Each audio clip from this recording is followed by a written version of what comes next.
guitarra, hay curvas de mujer, curvas de laberinto que no puedes resolver. Hay curvas encubiertas y no es casualidad. Prepara tu sentido que la curva va a empezar. Son la curva de la oreja, camino obligado para estar dentro de tu cabeza. Las curvas de la oreja, con la periodista de investigación Ivy Cángaro. Las curvas de la oreja, un programa para escuchar la realidad sin vueltas. Hasta las 19 te acompañamos con información, opinión y la mejor música. Hay curvas de guitarra, hay curvas de mujer, curvas de laberinto que no puedes resolver. Hay curvas encubiertas y no es casualidad. Prepara tu sentido que la curva va a empezar. Son la curva de la oreja, camino obligado para estar dentro de tu cabeza. Camino obligado para estar dentro de tu cabeza. Camino obligado para escuchar las curvas de la oreja. Buenas tardes, buen domingo para todos. Mi nombre es Ivy Cángaro, como dice en la presentación. Esto es Las Curvas de la Oreja y es el primer domingo de los domingos que vendrán, que compartiremos en este espacio. Hay que arrancar después de Gabriela Piovano, eran como 500 en el estudio, yo estoy acá solita, pero le haremos la lucha para mantener a los oyentes prendidos al dial y no perder el envión. Es la hora del corchazo, evitaremos generarles un bajón anímico. Vamos a ver la trama y el revés de las noticias, como decía en la presentación también. Y para quienes no me conocen, bueno, primero voy a presentarme para empezar a entrar en clima y que ustedes sepan con quién están tratando.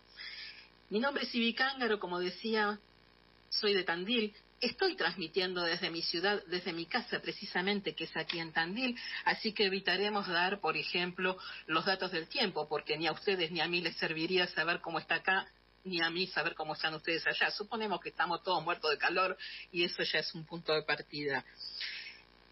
Soy periodista desde 1987, que empecé en este oficio casi de casualidad, y trabajo alternativamente, a veces haciendo radio, haciendo gráfica, a veces haciendo cualquier otra cosa. Estuve haciendo Las Curvas de la Oreja, que así se llamaba el programa que hacía antes en una radio local, hasta el 2016, donde, por obvias razones, me rajaron y nunca más volví a recuperar aire, así que por eso estoy doblemente agradecida a Radio Rebelde y a todo el equipo que la conforma, y especialmente a Martín García, que me abrió las puertas y me cedió este espacio con tanta generosidad, y bueno, y a los demás amigos, a Claudio Orellano, que hizo la artística, a Nahuel en la técnica, y a Dayana, que está operando con enorme pasión y cariño. Así que un gracias a todos ellos. Les decía que hago periodismo de investigación, fundamentalmente me dedico específicamente a algunos temas puntuales que me desvelan y que tienen que ver con el avance de la derecha de manera notoria en los últimos 100 años en el continente, pero de manera rotunda en los últimos 40, podríamos decir. Si antes lo hicieron a través de las botas, ahora lo hicieron a través de los votos. Y a eso debemos prestar fundamental atención. Particularmente me desvela, y los vengo siguiendo los pasos de algunos grupos específicos de derecha, y hasta hace un tiempo eran relativamente anónimos o se manejaban de manera casi lateral al hegemón mediático. Supimos de ellos en un momento crucial. La noche del 1 de septiembre del 2022 supimos que la derecha no solo funcionaba de manera aceitada, sino que además podía correr todos los límites, y uno de esos límites era ponerle una pistola en la cabeza y gatillar a 30 centímetros de la sien de la vicepresidenta en ejercicio. Me parece que nosotros debemos tomar ese momento como un punto de inflexión en la historia de los últimos 40 años de la Argentina, los 40 años de democracia además, y entender que vienen nuevamente por todo y de manera más brutal y también más sutil. Porque, como decía, si antes lo hicieron con las botas y golpeando la puerta de los cuarteles, buena parte de la sociedad civil, empresarial y eclesiástica, hoy lo hacen legitimados por la democracia. Tuvimos precedentes, claro, Bucia en Tucumán, tantos otros, ¿no?, que accedieron a una banca. Ahora mismo tenemos a Victoria Villarruel, no solo negacionista de la dictadura, sino reivindicadora de la dictadura, ocupando una banca en el Congreso, ese mismo Congreso que en la dictadura los amigos de su padre y su padre cerraron a punta de pistola. Pero además tienen una estrategia muy bien elaborada para cooptar cierto aval de la gente. Y entonces esa gran red, ese gran pulpo de diversos tentáculos que hacen que esté Villarruel en la Cámara de Diputados, pero a su vez haya también medios afines y mediadores rentados que permiten que eso suceda, promocionándolos desde los medios, no podrían además existir si no hubiera una pata política y una pata financiera para su funcionamiento. De todo eso vamos a hablar este domingo y los domingos subsiguientes aquí en Las Curvas de la Oreja, para ver la trama y el revés de lo que ya ni siquiera se preanuncia, sino que se anunció con un disparo que afortunadamente no salió y que de haber salido hoy el país no sería vivible directamente, sino que estaríamos en una guerra civil imposible de prever. Vamos entonces a ver y a develar la trama y el revés de esta trama con esta gente que funciona de manera muy variada y muy aceitada, y que estamos además en un año electoral. A mi entender, no sé qué opinan ustedes. Y eso también les quería decir, porque me interesa saber qué piensan, qué quieren decir, qué quieren comentar, qué quieren preguntar, inclusive. Así que les dejo mi número de WhatsApp directo, es el personal, que es el 249-4622-763. A ese número pueden mandar un WhatsApp haciendo la pregunta, el aporte, lo que quieran comentar con respecto a esto, porque a veces me disperso un poco, ya lo van a notar, ya me van a conocer, y entonces está bueno que por ahí me pregunten como para retomar algunos hilos. Pero les decía, a mí me parece que el intento de magnicidio de una vicepresidenta en ejercicio, pero que a su vez fue 2 veces presidenta, fue senadora y fue diputada, la figura más preponderante del siglo XXI y de buena parte del siglo XX, sin ninguna duda, en la política y en la historia de la Argentina. Y me parece que haberle puesto una pistola a 30 centímetros de su sien no fue no solo un hecho aislado, ni hecho por un loquito suelto, sino que fue casi una prueba, un testeo, a ver qué pasa, a ver cómo responde lo que con tanto empeño y durante tantos años fuimos construyendo. Y la verdad que le salió perfecto. El plan está aceitado y las cosas funcionan como venían previendo y por lo cual venían trabajando. La pata judicial, claramente, desde el minuto 1, desde el segundo 1 del intento de crimen, decidió hacerse la ciega, la sorda y la muda, como diría Shakira, y cajonear lo más posible la causa y no hacerse cargo de absolutamente nada, con una jueza como Capuchetti, de quien vamos a hablar en extenso en esta o en otras ocasiones. La justicia entonces está funcionando de manera absolutamente cómplice. Están haciendo la plancha. 2 causas que tendrían que estar unificadas, como la del intento de magnicidio y la causa seguida a la gente de Revolución Federal, siguen sin unificarse, una cosa que es absolutamente indispensable.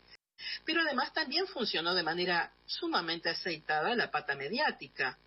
Esa pata mediática que también desde el segundo 1 y como un nado sincronizado decidió instalar que no fue para tanto, o que ella se lo buscó, o que su seguridad personal no estaba funcionando como que correspondía, casi como cuando violan a una piba y le dicen, andaba con la pollera corta. Es más o menos lo mismo.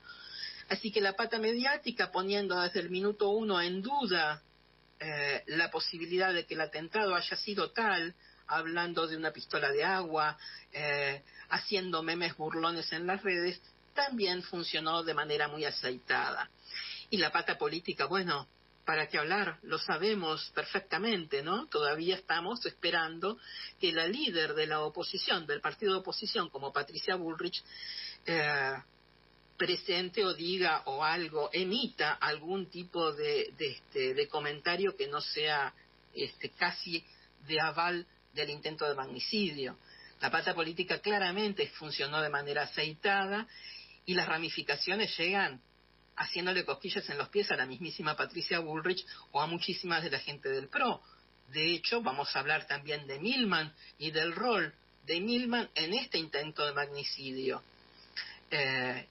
También vamos a mencionar, por supuesto, y por eso hablaba de la necesidad de unificar las causas del intento de magnicidio y la seguida a Revolución Federal, porque sabemos que a Revolución Federal, sabemos, está demostrado, han dejado huellas por todos lados, precisamente por la impunidad que saben de la que gozan, ¿no? Entonces, sabemos perfectamente que a Revolución Federal, estos pibes que ponían guillotinas y horcas y demás en Plaza de Mayo, y que gritaban, van a salir corriendo en culo, y tiraban antorchas ardiendo en Casa Rosada, bueno, todos estos pibes han sido financiados claramente por Caputo, Nicolás Caputo, el clan Caputo, la familia Caputo, los hermanos del alma de Mauricio Macri.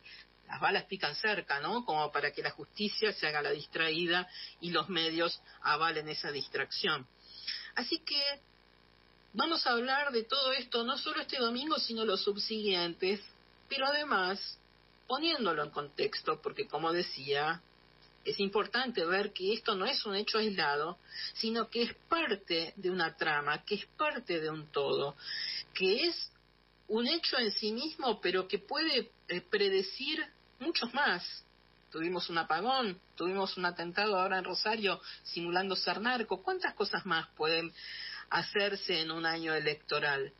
Entonces, si vemos solamente las cosas sin contexto, vamos a pensar que son hechos aislados. Cuando vemos la pizarra de nexos, como hacen en las películas, vieron que ponen los hilitos rojos que llevan de uno a otro, nos vamos a dar cuenta que en realidad la red es inmensa, que está toda la derecha y los liberales, los que se dicen neoliberales, pero que en realidad son cuasi nazis o neonazis, están todos imbricados, todos relacionados entre sí, y todos tienen un mismo fin, que es ir por la democracia y fundamentalmente ir por nosotros. Vamos a una pequeña pausita, ponemos algo de música, ¿te parece, Dayana? Y después retomamos. Los espero a la vuelta de la música y la tanda. Curvas de la oreja. Las curvas de la oreja. Una chalana deriva en las curvas del río Queguay. La orilla le irá mostrando qué rumbo tomar. Brillantina de agua rompe en el roquedal.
música sigue girando en Las Curvas de la Oreja. Donde quiera que estés, te gustará saber que por flaca que fuese la vereda,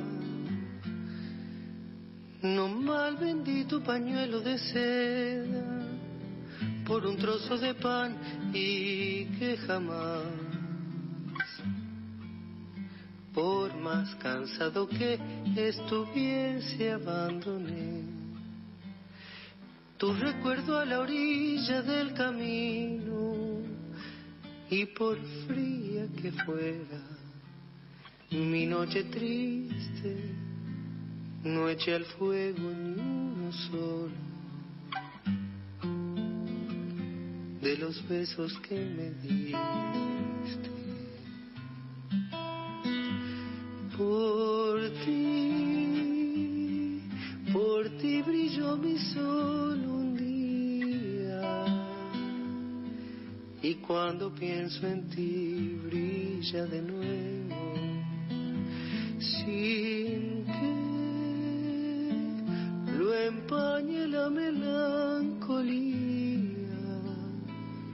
de los fugaces amores eternos. Donde quiera que estés, te gustará saber que te pude olvidar y no he querido, y por fría que sea mi noche triste, no echo al fuego ni uno solo de los besos que me diste. Donde quieras que estés, si te acuerdas de mí.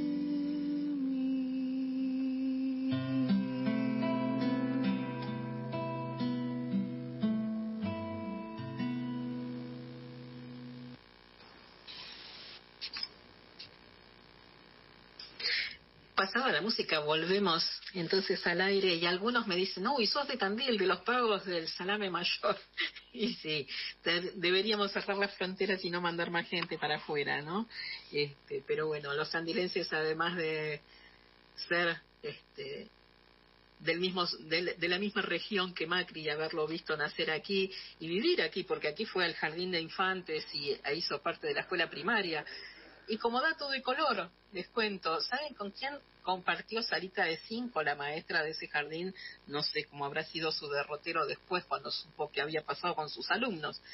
Pero Sarita de jardín número 1 de la calle Maipú, aquí en el centro de Tandil, compañeritos en la misma sala, Mauricio Macri, Mauricio de Alessandro, el abogado, y Sergio Mauricio Joclender, 3 Mauricios tremendos. Pero bueno, Tandil también tiene otros personajes de mejor y de mayor cuantía, como René Lavando, o Facundo Cabral, o tantos otros, ¿no?, que nos han hecho quedar mucho mejor, por cierto.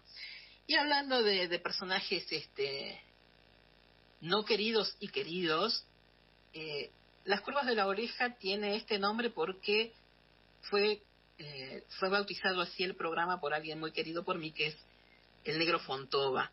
Así que en honor a él mantuvimos el nombre del programa que hacía antes en esta nueva edición. Y el mismo año que se nos fue el Negro, se me fueron, porque lo digo de manera personal, 2 personas muy queridas a quienes también hoy quiero rendir homenaje y agradecer, porque de alguna manera si estoy acá tiene mucho que ver con ellos, y que se fueron el mismo año, los 3 juntos, parece ser, casi. Luis Sepúlveda, el escritor chileno, un fan de Las Curvas de la Oreja, que siempre me escuchaba desde donde estuviera en cualquier parte del mundo, un ser entrañable y querible y tan generoso, y mi maestro personal y casi un padre que me dio la vida, que fue Jorge Yuyem, a quien siempre recuerdo con enorme cariño. Así que no quería dejar pasar este primer programa sin mencionar a estas 3 personas que tuve el enorme privilegio de contar entre mis amigos más cercanos y que fueron parte fundamental en esto de estar haciendo radio, por ejemplo, entre muchas otras cosas. Así que bueno, dicho esto, les repito el número de teléfono para quienes quieran hacer consultas, así como para quien me decía lo de Macri, es el 249-4622-763. Es la característica de Tandil, claro que es desde donde transmito, para quienes quieran hacer cualquier tipo de consulta acerca de lo que estamos hablando y de cualquier otra cuestión que quieran comentar o preguntar, si es que puedo responder, claro. Hace un ratito entonces hablábamos de cómo florecieron distintas expresiones de la derecha más rancia de la Argentina y de Latinoamérica también. Los que son más memoriosos podrán remontarse a la década del 80 con ese famoso documento que emitió Kissinger, que fueron los documentos de Santa Fe, en donde explicaba claramente cómo los Estados Unidos podían poner un pie aquí sin que nosotros nos avivemos demasiado, digamos, ¿no? Y una de las cosas que proponía, en ese momento, no había internet, claro está, era penetrar en los sectores populares a través, por ejemplo, de algunos telepredicadores evangélicos de las iglesias pentecostales como Pat Robertson, como Billy Graham. Vale aclarar que las iglesias evangélicas reales no tienen nada que ver con estos mercachifles de la fe, ¿no? Esa es una pata, y tuvieron enorme predicamento y lo tienen aún hoy. En Tandil estuvo Carlos Anacondia hace pocos días, durante 7 días en un gran escenario y demás. Estos movimientos de telepredicadores que surgen desde la usina más rancia de la CIA, digamos, tuvieron enorme influencia en los 80, pero siguen teniéndola ahora de manera un poco más ayornada, digamos, ¿no? Y nosotros nos sorprendemos a veces viendo en la medianoche de los canales de televisión la iglesia, los pastores de la iglesia Reino de Dios de Brasil, ¿no? Que tienen inclusive en Buenos Aires una sede enorme en la avenida Corrientes. Y uno dice, ¿pero de dónde salen estos tipos? Y que manejan además un caudal de guita enorme y toda es plata cash, no están bancarizados. Si vos te parás en la avenida Corrientes cualquier noche de estas, vas a ver los camiones y las valijas saliendo con plata cash, ¿no?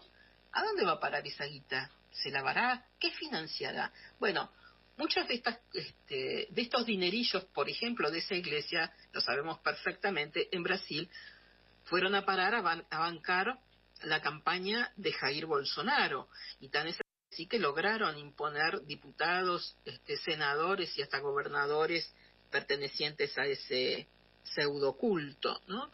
¿Y qué pasa en Argentina? Bueno, en Argentina deberíamos estar un poquito más atentos a este tipo de grupos, a este grupo en particular. ¿Por qué? Porque hay un personaje que se llama Fernando Cerimedo, que es quien dirige una agencia de publicidad llamada Madero Group. Madero Group, como su nombre lo indica, tiene su sede en el Chateau Madero, el edificio más caro de Buenos Aires, en la zona más cara de Buenos Aires. Y desde allí, Fernando Cerimedo, de quien no teníamos demasiado registro hasta hace relativamente pocos años, 4 o 5, donde apareció como director de la agencia de publicidad Numen, desde allí, decíamos, dirige un conglomerado de 30 medios y medios alternativos, ¿no? Medios físicos como la Radio Madero, precisamente, o como La Derecha Diario, pero también es quien financia y banca a determinados operadores mediáticos que los que somos un poco más grandes a veces no conocemos o no sabemos demasiado de esos asuntos, y que tiene que ver con los influencers de YouTube, los influencers de Instagram, que tienen enorme predicamento entre una franja etaria más chica. ¿Quiénes son estos pibes? Bueno, en el último tiempo escuchamos hablar un poco más de ellos. El Presto, Álvaro Sicarelli, Danán, son todos pibes que nacieron en democracia, pero que además hicieron la mayor parte de su vida dentro del kirchnerismo, cobijados en la escuela pública, por caso, pero que ahora tienen un matiz libertario y que son, y se denominan influencers de derecha. Tienen cada uno de ellos más de 1 millón de seguidores, y sus seguidores tienen una franja etaria que va desde los 15 mediática que tienen estos pibes y no tan pibes y que no tienen ningún tipo de ingenuidad, es enorme y no estamos viéndolo. Y me parece que deberíamos prestar un poco más de atención en eso. Y uno dice, pero ¿cuándo surgen? ¿Cuándo aparecen? ¿Desde dónde? Y hemos dejado pasar mucha agua bajo el puente, porque cuando veíamos algún tipo de manifestaciones cometíamos un enorme error que debemos dejar de cometer, porque siento que seguimos repitiendo ese esquema, que es decir, no hay que darles bolilla, no hay que difundir lo que ellos dicen, no existen, no les podemos dar prensa a esos tipos, o a esa gente, o a esas manifestaciones. Yo recuerdo perfectamente, y muchos de ustedes también podrán hacerlo, lo que para mí fue uno de los puntos de inflexión en donde cobraron alas, cuando la derecha sintió que podía tomar la calle, y la tomó. Y fue el 8 de noviembre del 2012. La calle y la plaza, que era nuestra, y que debería ser nuestra por prepotencia de trabajo y por historia y demás, la Plaza de Mayo, tan nuestra, tan de las madres, el 8 de noviembre del 2012 fue cooptada por una runfla de impresentables en ese cacerolazo que fue el 8N. Ese 8N fue organizado y promocionado hasta el paroxismo por los que fueron las primeras usinas mediáticas de la derecha y que en ese momento funcionaban. Ahora han mejorado y se han depurado y tienen más recursos y demás, pero en ese momento empezaron tímidamente como páginas de Facebook que existen aún hoy, que se deben acordar muchos de ustedes, el Cipayo, el Anticá. Desde esas páginas de Facebook organizaron y difundieron ese cacerolazo que fue absolutamente masivo y que yo veía también en las redes, y muchos lo veían conmigo, por supuesto, porque una no es una iluminada, que muchos compañeros y compañeras decían, no hay que darles entidad, si los ignoramos desaparecen, y no, aunque nos tapemos los ojitos, el cuco igual está, y si no hacemos nada, se retroalimenta. Siento que eso pasó, y yo tomaría como punto de inflexión ese día, cuando tomaron la calle el 8 de noviembre del 2012, mostrando claramente que hay un territorio muy fértil para la derecha, que es fácilmente fogoneable, porque la derecha no vacila, no duda, no se cuestiona, no se plantea cosas, y además es profundamente inculta. Entonces, con un par de manijazos arrancan como un forá, con eslogans vacíos de contenido, pero no les importa tener contenido, porque con el continente les alcanza. De ese primer cacerolazo, yo estoy segura que muchos se acuerdan de un muchachito que gritaba con voz atiplada, muy destemplado, desencajadísimo. Pueden buscarlo porque está el video en YouTube ahora, aún. Un muchacho que gritaba, yegua, tarada, dirigiéndose a Cristina Kirchner, por supuesto. Yo yegua, guanaca, tarada, miope, vos y tu cría, todo eso, pero era una retahíla de insultos tremendo para concluir diciendo que era un trabajador precarizado socialista de Alfredo Palacios, porque para él evidentemente saber que Cristina supiera eso era imprescindible, vaya a saber, ¿no? Bueno, ese que tomamos entre risas como un ridículo en ese momento, lo voy a decir de manera torpe, a lo mejor esa loca mala, ¿no? Tan claramente desencajada que gritaba todo eso, lo ignoramos y nos reímos. Bueno, ese tipo es Álvaro Sicarelli. 10 años después, Álvaro Sicarelli, me dicen que se está cortando, no sé qué sucede. Bueno, no sé, intentaré seguir como pueda. Ese muchacho, Álvaro Sicarelli, es ahora, en este momento, asesor de Amalia Granata, pero es uno de los tantísimos puestos en los que funge. Es del riñón de Javier Milei. Es uno de los constructores del espacio de Javier Milei y, por ejemplo, en los grandes actos de Milei, fundamentalmente el del Luna Park, el de Parque Lezama, con el cierre de campaña del 2021, es la figura preponderante Álvaro Sicarelli. Es su constructor político, además, pero es fundamentalmente el nexo político, en ese momento de Milei, pero también de muchos otros. Porque él empezó trabajando, a partir del cacerolazo del 2012, empezó trabajando con Gabriela Michetti en su fundación, para de ahí pasar a ser asesor de un par de senadores, de ahí a ser mano derecha de Elisa Carrió, un paso. Y a partir de Elisa Carrió, a trabajar codo a codo con Patricia Bullrich. Por eso digo, como todos, siempre todos tienen que ver con, tienen interrelación, son como un ballet, funcionan e interactúan entre sí todo el tiempo y van rotando entre sí de manera funcional. Álvaro Sicarelli es un pibe muy formado políticamente, es absolutamente hábil.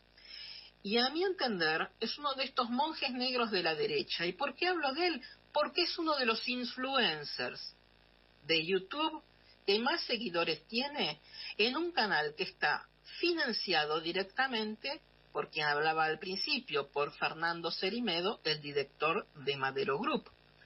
Madero Group, la empresa de publicidad que hizo toda la campaña de Jair Bolsonaro, que hizo, por ejemplo, la campaña del no contra la reforma de la Constitución que planteó Boric en Chile.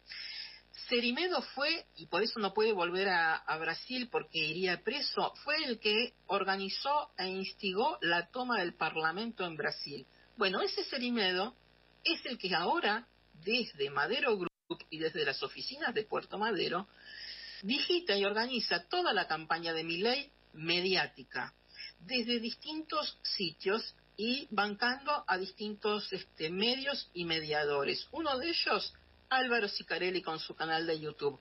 Otro es Danan en su canal de YouTube. Otro es El Presto. El Presto, este influencer que tuvo un amorío con Brenda Uliarte y que debería estar llamado a declarar en la causa y aún no ha sido citado. Bueno, todos estos son financiados por Cerimedo, quien a su vez, como dijimos, fue el que armó toda la campaña de Jair Bolsonaro.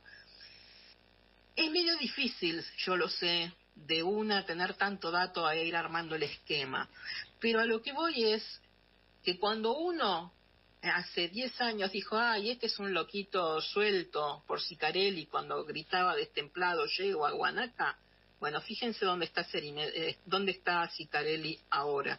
10 años después, es una de las figuras preponderantes de la derecha más rancia y un tipo nada despreciable por sus contactos políticos fundamentales con lo peor de la derecha, además. Y que, a mi entender, junto con los otros que mencioné y que, bueno, vamos a ir desgranando, funge como pivote entre el poder real, y vamos a usar, por ejemplo, el caso del intento de magnicidio, el Presto, Danan y tantos otros, Carroll, Almeida, vamos a ir hablando de cada uno de ellos, no nos atoremos ahora. Todo ese sector de influencers mediáticos bancados por Cerimedo son los que fungen como mediadores entre el poder real, que es el que pone la tarasca, Bullrich, Caputo y tantos otros, y los pibes del último escalón social, que son los descartables, que son los copitos, que son los de Revolución Federal, que hoy están, mañana no están, porque son un número y son pibes que no existen para ellos, pero que sin embargo, siguiendo a sus líderes, está claro en el caso de Brenda Uliarte con el Presto, que mucho de su rol en el intento de magnicidio tuvo que ver con hacerse ver por el Presto, entonces son esta materia influenciable. Estos influencers para mí son los mediadores entonces entre las células más pequeñas y del último escalón de la pirámide y los puntos más elevados de la misma. 18:39, qué manera de hablar, ¿no? Mucho hablar, vamos a un poco de musiquita y seguimos entonces en la última parte de las curvas de la oreja de hoy. Las curvas de la oreja tiene buena música. Si pienso en algo para decir, si pienso en alguien por quien vivir, si casi nada se tiene en pie y este segundo ya se nos fue, si en la mirada dura un fulgor atravesando tanto dolor, yo canto versos de mi sentir y los condeno a sobrevivir.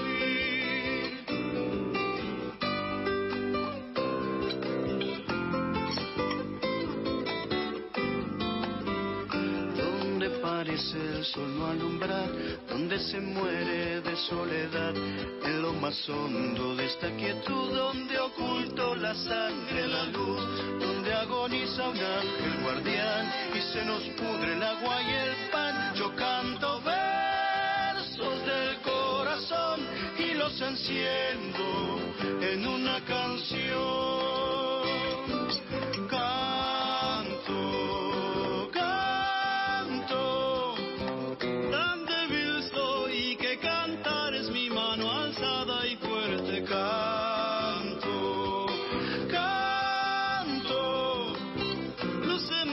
En esta tierra incendiada, sino cantar.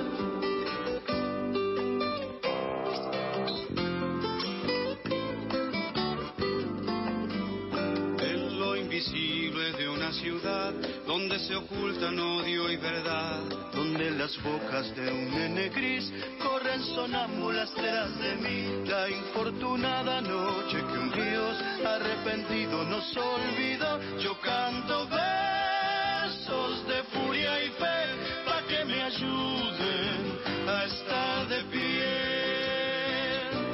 Canto, canto, tan débil soy que cantar es mi mano alzada y fuerte. Canto, canto, no sé más qué hacer en esta tierra incendiada, sino cantar. Canto, canto, tan débil soy que cantar es mi mano alzada y fuerte. Canto, canto, ¿qué más hacer con palabras deshabitadas sino cantar?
Las curvas de la oreja.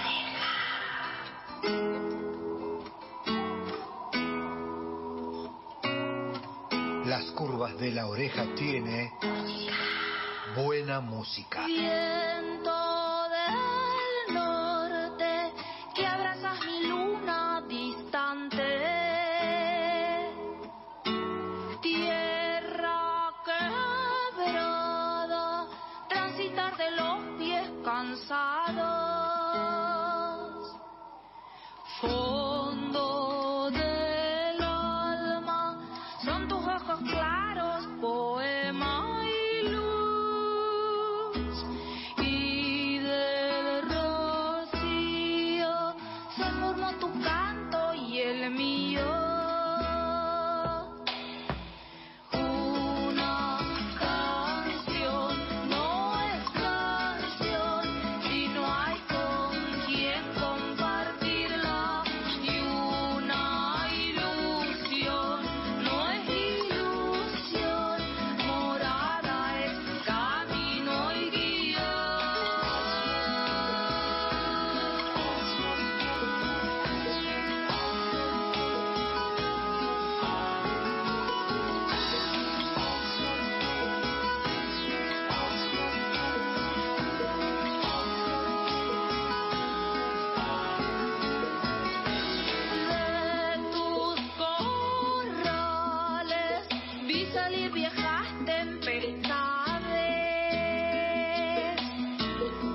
Las curvas de la oreja tiene música, dice el pisador, ¿no?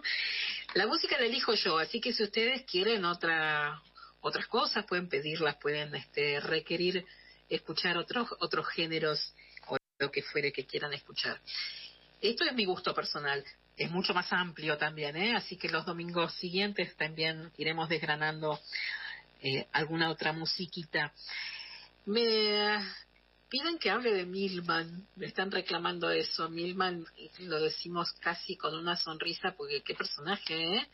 El otro día volvió a aparecer, estaba sepultado en el ostracismo, no fue el miércoles a la apertura de sesiones, pegó el faltazo, pero sí estuvo en la presentación en Lanús de Grindetti con su candidatura a gobernador. Ahí se lo vio en una segunda fila, medio como puestito y sentadito, muy quietito, muy desmejorado. Hizo su reaparición pública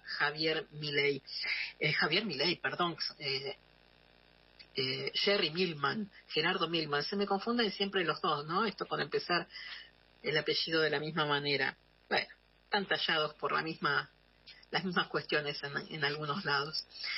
Gerardo Milman, entonces decíamos que apareció de nuevo en la función, hizo una aparición pública luego de estar sepultado en el olvido o intentando quedar tapadito. ¿Por qué? Y acá déjenme ser un poquito autorreferencial y tener algo de vanagloria, ¿no?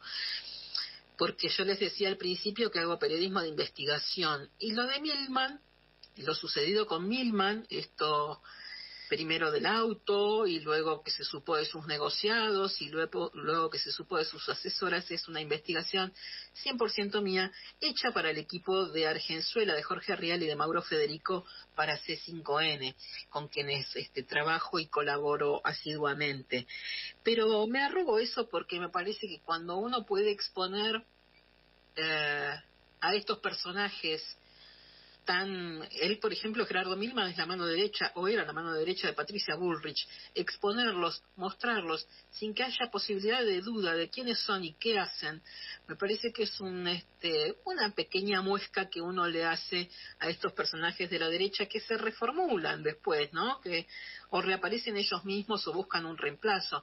En el caso de Milman, Patricia Bullrich fue muy rápida, lo sacó de circulación inmediatamente. Pero ¿quién lo reemplazó en algunas tareas? La mujer, Florencia Retamoso, la esposa de Gerardo Milman, diputada provincial, también por el PRO. Durante todo el verano estuvo en campaña férrea. Lo que antes hacía Milman recorriendo la provincia con Patricia Bullrich, ahora lo hace Florencia Retamoso. Vaya a saber que habrán transado entre sí, ¿no? Porque los dos saben mucho. Y esto de mantenerlo a un costado a Milman debe tener un costo. Su silencio tiene un costo. Es un tipo que sabe mucho. A lo mejor el precio fue poner a Florencia Retamoso en su lugar y aquí no ha pasado nada, ¿no? En esta suerte de intercambio de mugres y de ropa sucia que suelen hacer. Pero ¿cómo surgió lo de Milman? Y tiene mucho que ver con el intento de magnicidio, ustedes saben. Él mismo se pone bajo la lupa cuando un asesor de un diputado cuenta, a pocos días del intento de magnicidio, de la fatídica noche del 1 de septiembre, que unos pocos días antes de ese 1 de septiembre, estando en el bar Casablanca, escuchó a Gerardo Milman hablar con dos muchachas muy bonitas y decir: cuando la maten yo voy a estar en la costa. Efectivamente, después se chequeó. Él estaba en Pinamar en esa fecha, están las fotos que él mismo subió a sus redes sociales que ahora abandonó.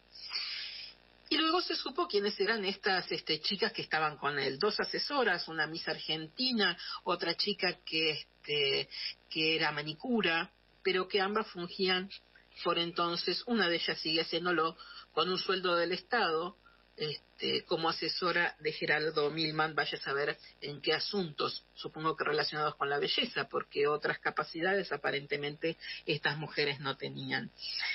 Eso dio pie a que aparezca una causa que Gerardo Milman, una denuncia que Gerardo Milman tenía desde abril del 2022 por el uso de un auto y una situación confusa. ¿Qué pasó? Brevemente, ustedes lo saben, pero para refrescar la memoria, una muchacha, una madrugada, iba circulando por Avenida Bullrich, justamente, la detiene un control policial, de estos de rutina, ella muestra un carnet de conducir trucho, y no conforme con eso, cuando le piden la cédula verde del auto, no estaba su nombre, sino que el auto pertenecía a una metalúrgica. 2 segundos después, venía en un auto detrás, aparece Gerardo Milman, muy airado, muy patotero, imprecando a los policías de control vehicular, diciendo que él era un diputado de la Nación, que esa muchacha era su esposa y que el auto era de él. Cuando le piden los papeles del auto, él muestra una cédula azul perteneciente a una metalúrgica Oliva. Y ahí es donde entro yo, que inmediatamente busqué los datos de metalúrgica Oliva y encontré que esa metalúrgica y sus responsables, de apellido Salinas, habían tenido a partir del 2017 varias entrevistas con Gerardo Milman cuando él estaba en el Ministerio de Seguridad de la Nación como segundo de Patricia Bullrich. Cuando busco en el boletín oficial si esta empresa tenía acuerdos con el Estado, da la casualidad que empezó a trabajar y a ser proveedor del Estado a partir de esas reuniones que tuvo con Gerardo Milman. Por lo tanto, había una primera explicación de por qué Milman usaba un auto que pertenecía a esa metalúrgica, ¿no? 4 patas, ladra, mueve la cola, es una coima. Pero además, empecé a rascar un poco más y encontré que Milman, ahora siendo diputado, facturaba a esa metalúrgica servicios de asesoría en seguridad internacional. Es diputado de la Nación, no puede hacer eso y mucho menos a una empresa proveedora del Estado. Pero bueno, todo eso llevó a encontrar talonarios de facturas inexplicables de Milman, por ejemplo, facturando servicios de seguridad a una muchacha venezolana que graba pendrives de música caribeña y que vive en un sector de absoluta emergencia habitacional de la zona norte de Gran Buenos Aires, y que sin embargo, viviendo en una casa de madera absolutamente precaria, le pagó casi $2 millones a Milman por asesoramiento en seguridad. Nada cerraba, y la cereza del postre fueron la lista de asesores. Cuando busco la lista de asesores y empiezo a rastrear todos y cada uno de los 38 asesores que tenía Milman en el Congreso de la Nación, en primer lugar estaba Laura Alonso, con un sueldo de casi $500,000, cuando nadie la vio pisar en 3 años el despacho de Milman. Una ñoqui, pero por lo menos era alguien que podía tener o fungir con algún tipo de asesoramiento, pongámosle. El resto de los asesores eran su personal trainer, la mujer que limpiaba su casa. Hablé con muchos de ellos de manera personal, me consta, que es así directamente. La muchacha que limpiaba la casa, decíamos, el personal trainer. El resto, todas pibas de entre 20 y 25 años con perfiles en OnlyFans, algunas inclusive actrices porno de un sitio que se llama Pornhub. Bueno, a todas ellas les pagábamos un sueldo como asesoras de la Cámara de Diputados, y se ve que cuando uno no es muy querido como Milman, cuando uno empieza a destapar esta olla, después empiezan varios a mandar data, ¿no? Y entonces, bueno, uno pudo hacerse acopio hasta de los resúmenes de la tarjeta de crédito. La actuación de Milman, más allá de que suena risible y casi pintoresca, debemos pensar que además de ser un corrupto, es un diputado de la Nación, a quien todavía no se le pidieron explicaciones que falta desde hace meses a la Cámara, porque esto estalló en octubre y desde entonces no se presenta y le estamos pagando el sueldo, y que además debería dar muchas explicaciones acerca de su rol en el intento del magnicidio. Por eso digo, la derecha tiene 1000 aristas, muchas formas, pero todas están encadenadas entre sí. Son casi las 7, nos tenemos que ir cantando bajito. Les agradezco muchísimo la compañía de hoy, espero que nos reencontremos el domingo que viene a las 18, luego de pasar esta primera prueba. Un primer programa siempre es difícil, sobre todo cuando uno pasó tantos años sin hacer radio, desde el 2016 que no hacía radio. Así que les agradezco profundamente la compañía, los espero en una nueva emisión el domingo que viene y los dejo en la programación de Radio Rebelde que me ha contenido y cobijado con tanto afecto. Así que buenas tardes y hasta la vista, hasta la vuelta. Por hoy se nos terminó el programa. Nos despedimos sin más vueltas. Son la curva de la oreja. El próximo domingo a las 18 nos encontramos acá en Radio Rebelde para seguir recorriendo las curvas de la oreja. Camino obligado para escuchar las curvas de la oreja.